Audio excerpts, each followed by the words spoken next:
Good day, ladies and gentlemen. Welcome to my second attempt at doing a video blog. Much to my surprise, I have something to talk about on this blog. So much so that this blog is nearly 3 times the length as my typical blog usually is. So, you have choices. You can read it, or you can watch/listen to this blog. And of course, choice is always a good thing. So, as you know, the past couple of months have seen me posting blogs quite sporadically. At best, in fact, I do believe I went an entire month without posting a single blog even once. A lot of it had to do with what I said in my previous blog. I just didn't have anything interesting or creative to say. And, speaking of, I lost most of my creativity as well. Right now, I still have almost no desire to be creative, but is starting to just slowly trickle back in. But for the most part, I'm not really interested in doing anything at the moment, be it writing short stories, novels, working on creatures, whatever. The way I'm feeling, though, I'm hoping it will change. So, anyways, I'll get right to the point. I'll start with a little rant. I understand how people like to stand up for various causes. I really do. I have been doing so myself on more than a few times over the past several years. However, and this is something a lot of SJWs or social justice warriors seem to not comprehend, is that there is a time and a place for standing up.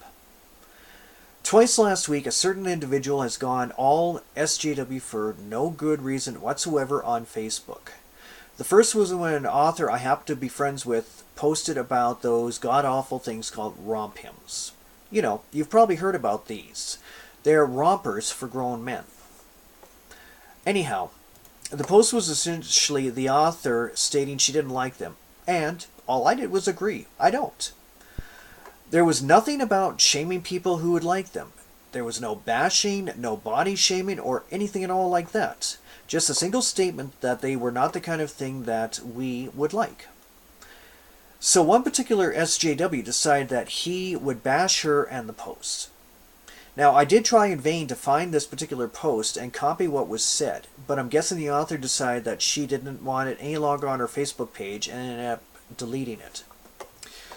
So the SJW, who will remain nameless, but if he ends up watching this, and I doubt that he will, he'll know who it is, who I'm referring to. He bashed the whole post. And he even went as far as stating that it was body shaming. Yeah, right. None of the things the SJW said were actually brought up in this post. Not one. Which it made absolutely no sense why he was bashing the way he did. Guess some people have nothing better to do.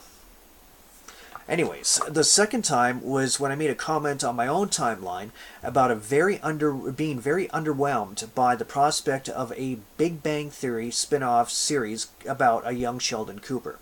Hey, you know what? I liked the first 6 or 7 seasons of Big Bang Theory. The past couple have been less than memorable. It's really quite disappointing because I really like the show. Anyways, I digress.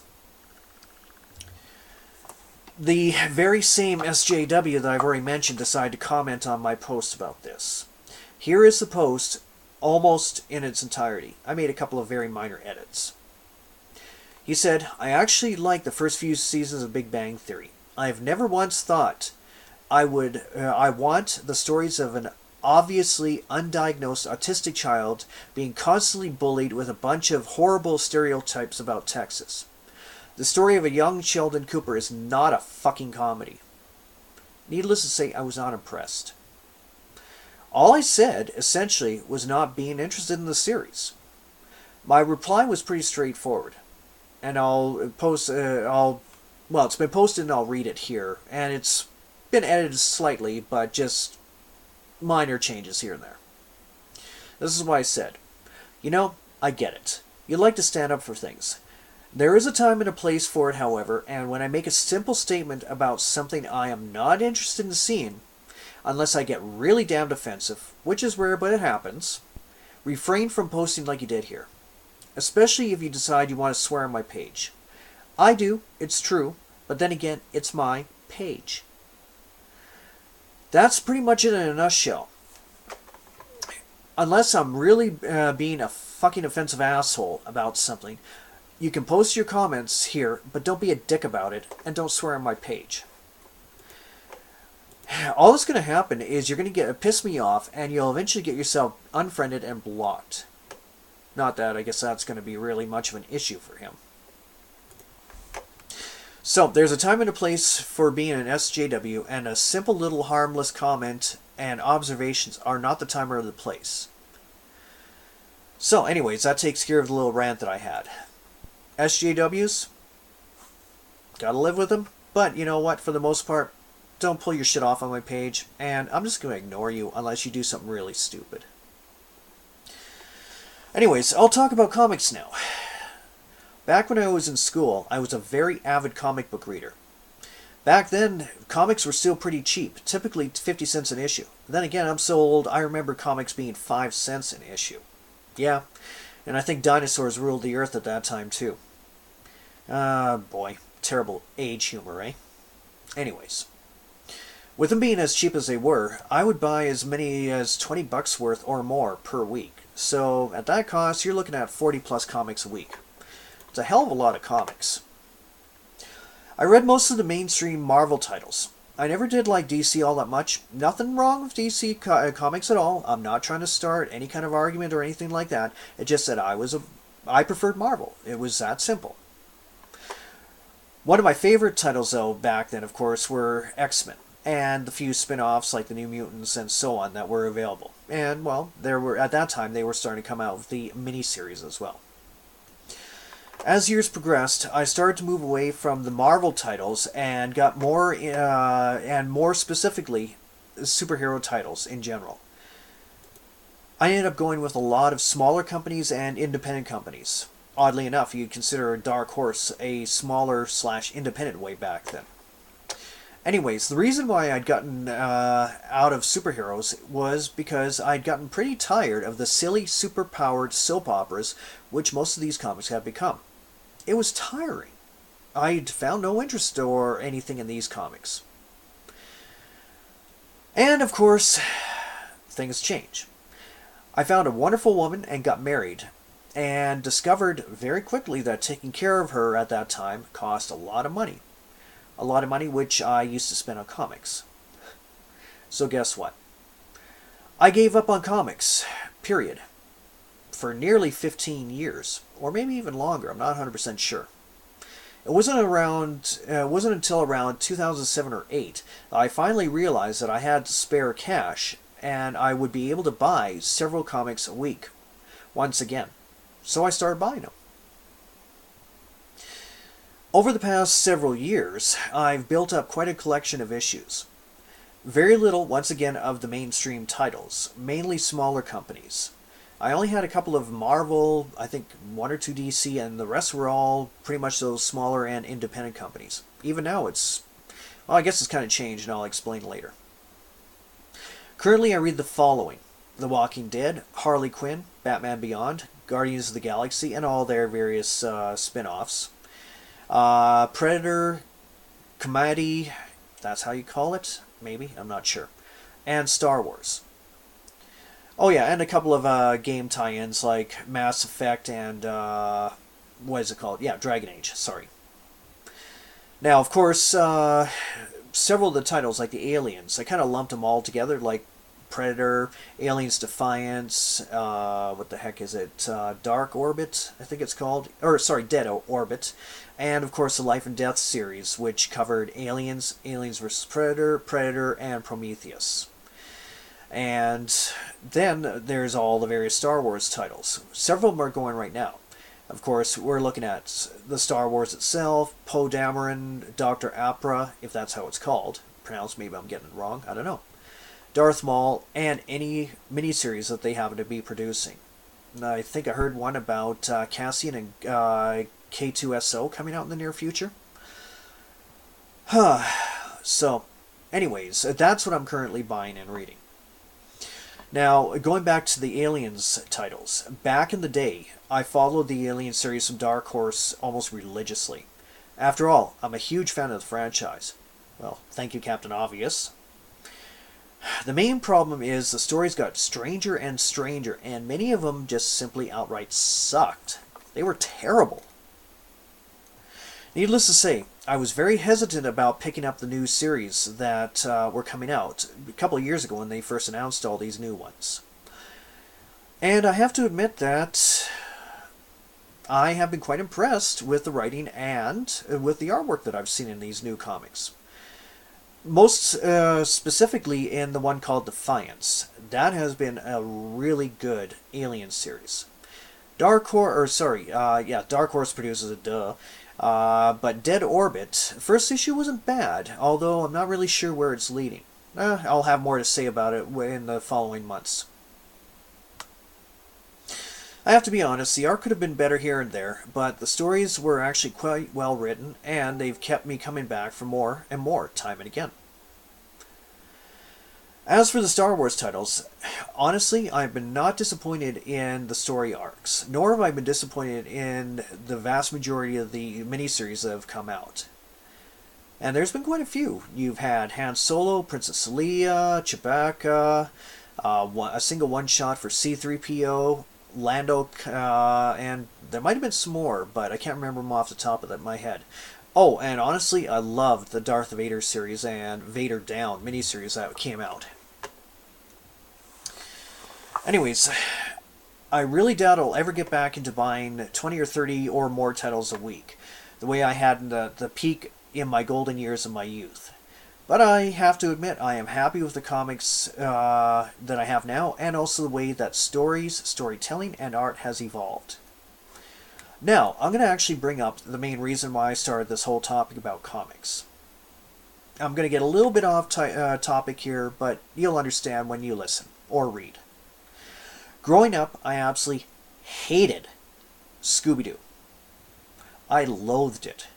Even my son remembers how much I hated the show, although I never ever stopped him from watching it when he was growing up. I even took him to see the first live-action Scooby-Doo movie that came out many years ago. And, well, reluctantly, I'll admit I actually got a kick out of it. I enjoyed it.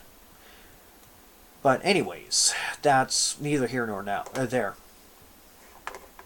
Last year, I heard DC Comics was essentially rebooting a lot of these old cartoons as comic books, and one of them was Scooby-Doo. Of course, because of my intense dislike for the cartoon, I wasn't interested, not in the least. Then, about a month ago, I was at my local comic shop, and out of morbid curiosity, I picked up the first issue of the new comic called Scooby Apocalypse. Who would have thought that I would be becoming so engrossed in a comic book based on a cartoon I hated? But I did. Over the years, I've been strongly against change. Again, I'm kind of getting off topic here, but there is a reason for me bringing this up. I am really against change when it comes to things I love. I'll give you a perfect example. I really hated the way one particular author tried to change the series Outlanders and make it his own by introducing serious changes into the characters, their personality, the way they interacted, and the overall setting. When it comes to change, this is one of the few times I've ever seen change in a long-running series which actually appealed to me. First of all, the characters were introduced. The characters' names were finally introduced. I'm pretty sure they were always available to find online, but I never bothered to look for them. Secondly, the characters themselves were changed. I'll give you the examples. Fred Jones, he's a pretty buffed, tattooed cameraman who comes across as kind of a doofus. He's working for and with Daphne Blake as her cameraman. Now, Daphne Blake is a strong, pushy, and mouthy host of a 10th-rate mystery show on, of all things, the Knitting Channel. She's also somewhat of a weapons expert and a gun nut. Then there's Velma Dinkley, a brilliant scientist who contacted Daphne in order to expose a terrible conspiracy that would turn the world's population into docile sheep. Not too far stretch of the imagination when it comes right down to it, considering how stupid people are. After all, I have used the term sheeple many times in the past. Anyways, I digress yet again. Shaggy's actual name is Norville Rogers, and he's a bearded hipster. Again, kind of a not much of a stretch there, but they changed him enough. He is nowhere near as stupid as he was portrayed in the cartoons, and on top of that, he's a big softy with an even bigger heart. And finally, there's Scooby. His ability to talk has finally been explained. He is actually a cybernetically enhanced dog who was given the ability to speak and to think, and thus he has somewhat limited intelligence. Strangely enough, or not, depending on your point of view, all the catchphrases are there. Zoinks, jinkies, jeepers, you name it. And even though it was never really shown in the cartoons that I can remember out of the few that I managed to sit through, it's been made pretty clear in this comic that Fred has a serious thing for Daphne. And, as the title suggests, the comic is about the apocalypse. Now, in the cartoons, instead of finding monsters, they would always discover that these were actually people in disguise, wearing costumes, whatever, who, for one reason or another, were simply trying to scare people away or get rid of people without hurting them. And it was typically always for monetary gain. However, this series, the monsters are, honest to God, monsters.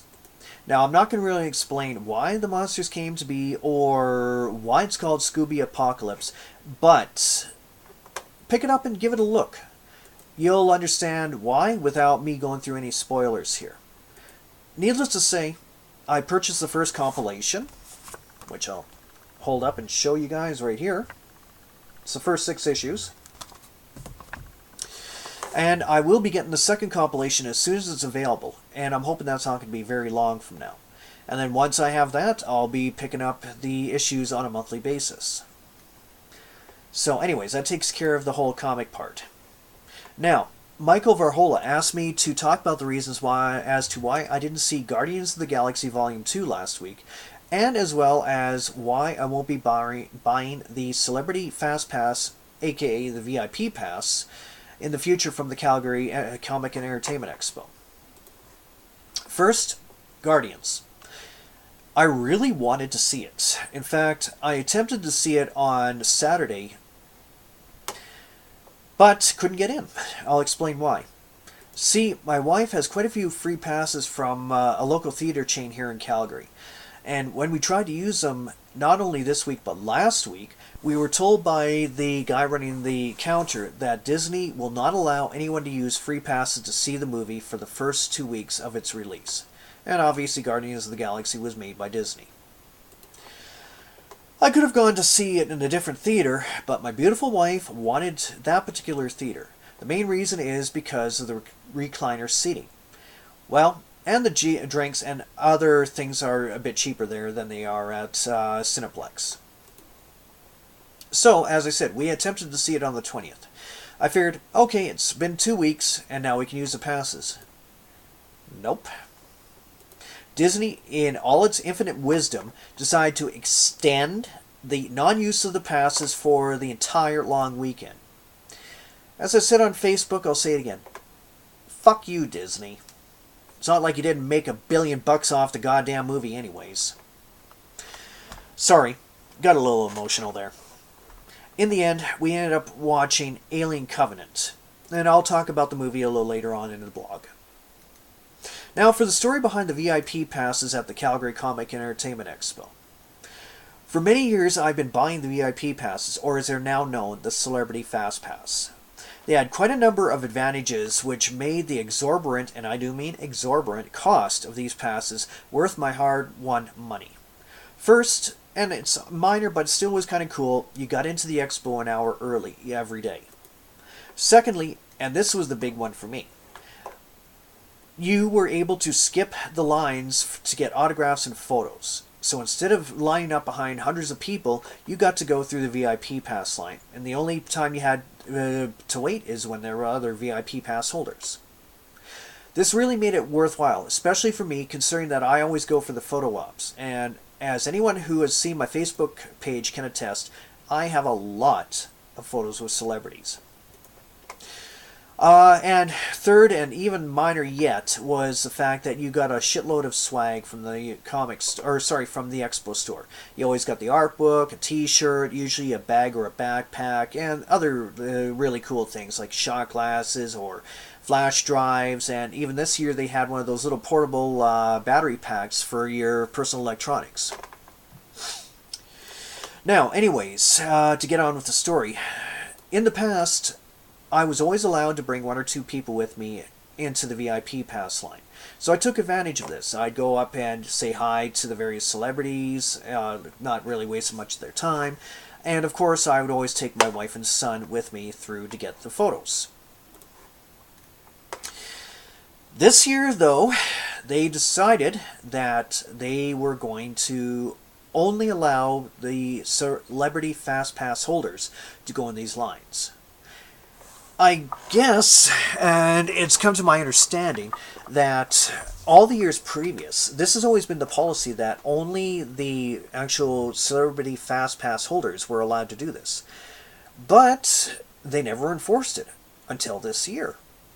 Don't know why, but I guess they decided that they were going to crack down on it for some reason. Rules are rules, what can you do?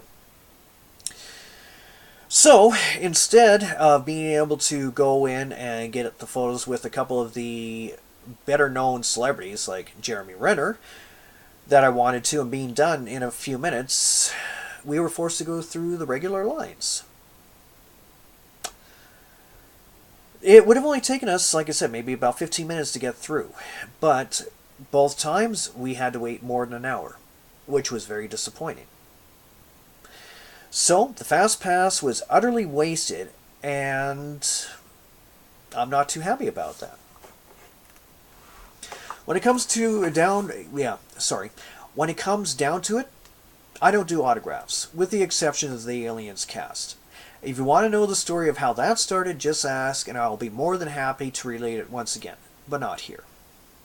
Anyways, I digress once again.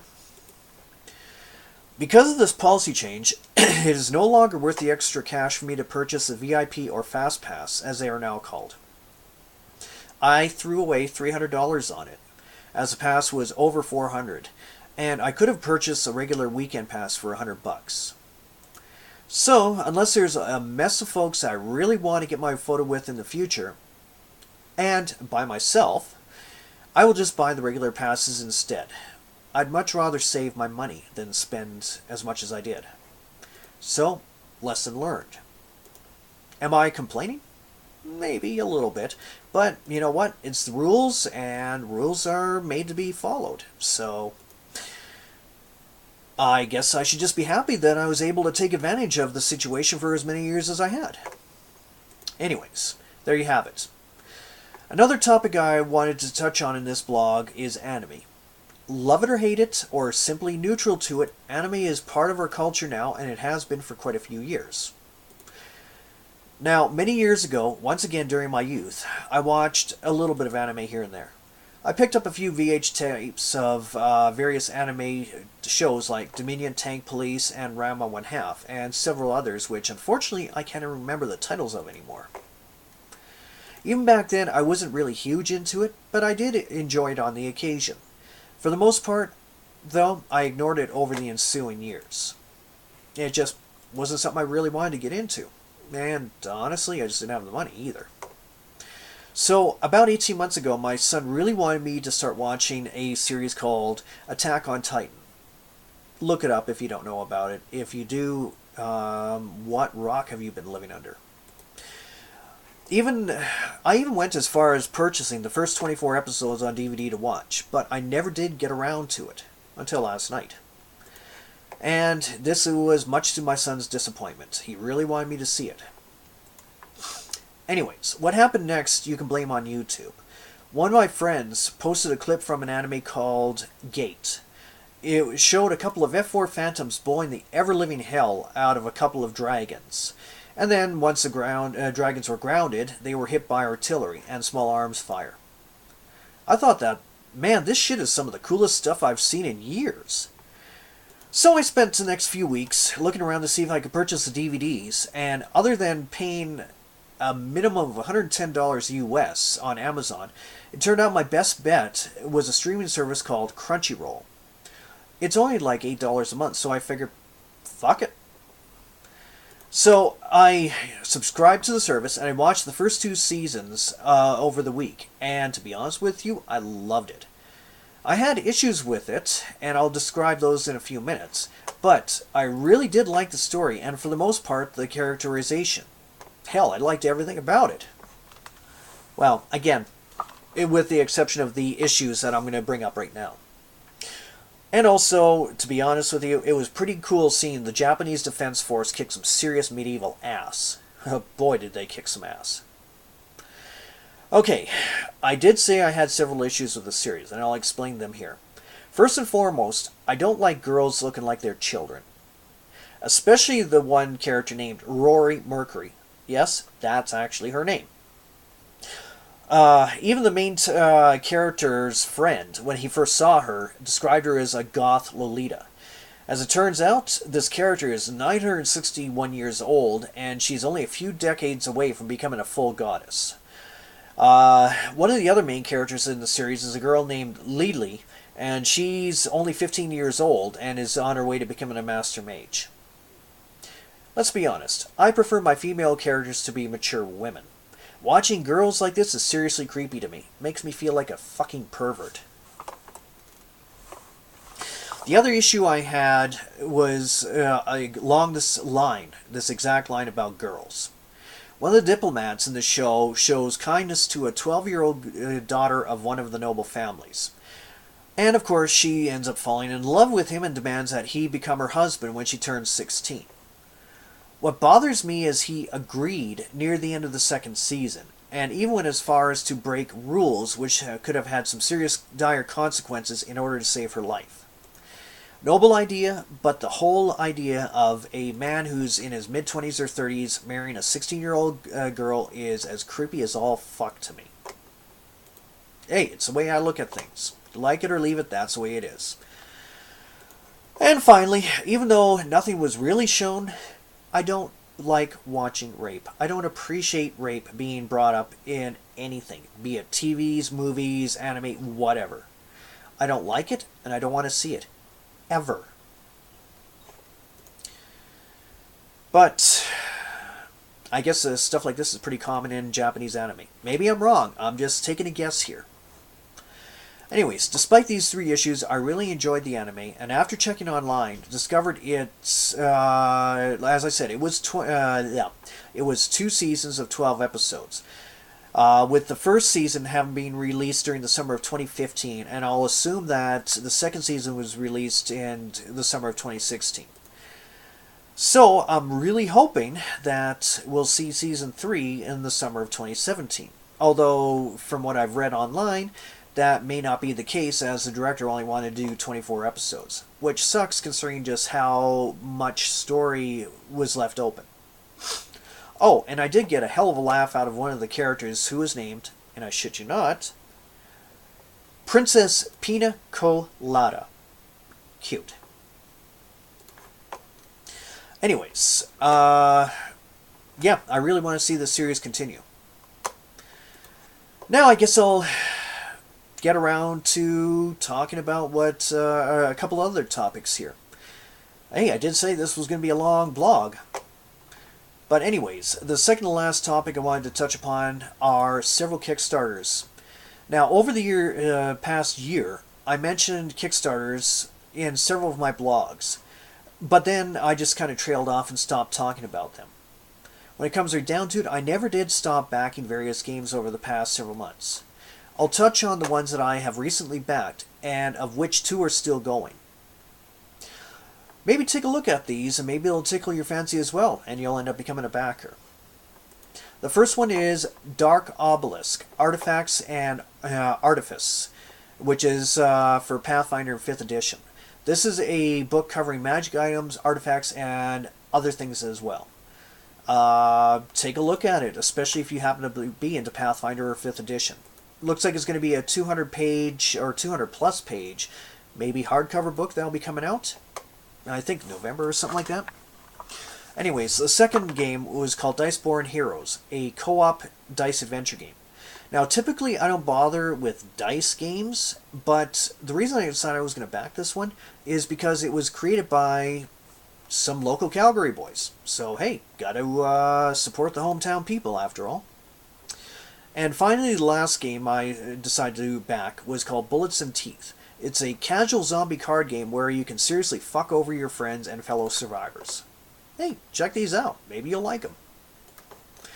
Now, finally, I did mention earlier in my blog, my wife and I went to watch Alien Covenant. This movie was a little more than above average for me, and it certainly was better than some of the previous movies that came out for the series. Now, it also picks up 10 years after the events described in Prometheus. It has lots of gore, and more than a few questions regarding the entire mythology around the Alien series were answered. But, on the downside, even more questions remain untouched, and new questions were brought up. It's interesting how, without giving away any real spoilers, the actual xenomorph that we saw in Alien and Aliens, well, all the movies really, except for Prometheus, came about. I'll say this, already read that numerous people are bitching and moaning about the movie. But, if what I heard about this is true, Ridley Scott, the director of the Alien, Prometheus, and now Alien Covenant, Ridley Scott has planned several more sequels. 3 or 4 or even more, I think, if I remember correctly. Now, I'm going to make the assumption that we will, in fact, see the space jockey and the engineer's ship in the original Alien movie explained in these sequels. I really hope so. Although it'd be interesting to see how he ends up coming about and explain how the things looked dead for a very long time and had fossilized when these prequels only take place about 100 years before the original Alien did. Anyways, if you're a fan of the Alien franchise, go see it. That's it for this week, folks. This blog is well over 3 times its usual length, so I guess I kind of had a lot of making up to do for not posting blogs for such a long time. So anyways, until next time, stay happy and hopefully you're all going to have a great spring and a better summer.